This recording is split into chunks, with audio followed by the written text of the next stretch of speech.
प्रसूती झालेल्या मातेचा रुग्णालयात मृत्यू. मालेगावातील धक्कादायक प्रकार. रुग्णालयाचा हलगर्जीपणा जीवावर बेतला. मालेगाव येथील महिला व बाल रुग्णालयात सोमवारी दिनांक 23 रोजी साक्षी वनीस या महिलेचा प्रसूती झाल्यानंतर काही तासातच मृत्यू झाल्याची धक्कादायक बाब घडली आहे. रुग्णालयाने वैद्यकीय अधिकाऱ्यांच्या हलगर्जीपणामुळे हा मृत्यू झाला असल्याचे नातेवाईकांचे म्हणणे आहे. या प्रकरणात जिल्हास्तरीय कमिटीच्या मार्गदर्शनाखाली सदर महिलेचे नाशक येथे शवविच्छेदन करण्यात येणार आहे. त्याचा अहवाल प्राप्त झाल्यानंतर दोषींवर नियमानुसार कारवाई करण्याचे संकेत देण्यात आले आहेत.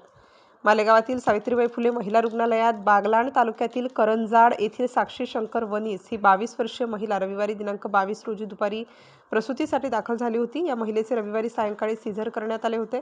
सोमवारी दिनांक 23 रोजी सकाळी 7 वाजण्याच्या सुमारास अचानक त्या महिलेचा रक्तदाब कमी झाल्याने तिच्यावर उपचार करण्यात आले होते. मात्र सकाळी 9 वाजण्याच्या सुमारास तिची तब्येत पुन्हा खराब झाल्याने तिला पुढील उपचारासाठी येथील सामान्य रुग्णालयात पाठवण्यात आले होते. मात्र रस्त्यातच तिचा मृत्यू झाला. Star news bureau, Nashik.